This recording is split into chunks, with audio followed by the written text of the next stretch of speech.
እኔ ምን አውቃለሁ ማሪ ልብሱን ልገዛለት ዞር እያለ ድንገት ኬክ ልግዛ ብሎ ጀነት ቆኝ ሮጠ ዞር ስለ የለም በዛ ላይ ሞል ውስጥ በጣም ብዙ ሰው ነበር ወይ ልጄ ቆይ አንዴ ማላቀው ቁጥር ተደወለ ሄሎ የሉላ አባት ነኝ ማልበል ተረጋጋ የኔ ልጅህ እኔ ጋ ነው ደህና ነው የት ልምጣ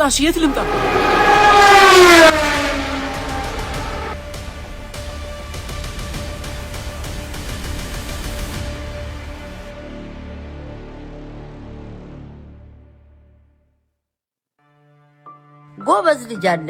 የአባቱን ቁጥር በቃሉ ይዟል ልጆች ሆናቸው አዎ ምን ሆና ነው እኔን እናቷን ለማገዝ ብላ ስራ ስትሰራ ምን እንዳደረገው ታላቀው እንደዚህ ሆና ተመለሰች እሱ ደግሞ ታናሽ ወንድሟ ነው ያለ አባት ለፍቼ አስተምሬ ቢመረቅም ያው 3 አመት ሙሉ በየመስሪያ ቤቱ እንከራተተ ስራ ግን ሊያገኝ አልቻለም እርሶስ ምንድነው የሚሰሩት እኔማ በማረፊያ እድሜ ልጆቼን ለማኖር ሆቴሉ ጽዳትና በየቤቱ እየዞርኩ ልብስ አጥባለሁ አንዴ ልብስ ሳጥቡዬ አርፍጄ ገባውና የሆቴሉን አዳራሽ ሳላጸዳ ቀረው በዛ ምክንያት አባረሩ ኑሮ ካሉት እየኖርን እሺ እባክህ ስብሰባው እንዴት ነበር ስብሰባውን ተወውና በሰላም ነው ይሄንም ያህል ትልቅ ሆቴል ያልተጸዳ አዳራሽ የሰጣችሁ ይኸውልህ ትልልቅ ሰዎች ሆቴል ውስጥ ምናምን ተቀጥረው የሚሰሩት መዋያተው ነው እንጂ የምር ስራውን ፈልገውት አይደለም አባር ስራ ያበላሹብሃል ወጣት ቅጠር ለካ እንደ ቀልድ ከአንደበታችን የሚወጣው ቃል የሰዎችን ህይወት ምን ውስጥ ሊከተው እንደሚችል አናውቅ እቺን ለመድኃኒት መግዣ ያዙ እግዚአብሔር ይስጥልኝ ና እስኪ ሸኘን ብሮ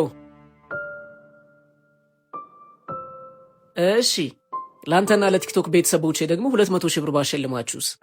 ቀላል ነው ከስር ሜንሽን ያደረኩትን የተወዳጁን የማለዳ ፎምን ኦፊሻል ቲክቶክ አካውንት ፎሎ አርጋችሁ የማለዳ ፎም ኦፊሻል ቲክቶክ አካውንት ላይ የተፖስተውን የቻሌንጁን ቪዲዮ ላይክ አርጋችሁ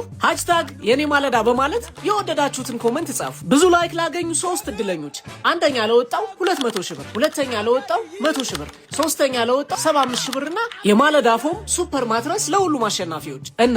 በ200 ሺህ ብር የራስን ቢዝነስ አትጀምርም እንዴ እሺ ግን ለኢንተርኔት ዳታ የለኝም ካርድ ስጠኝ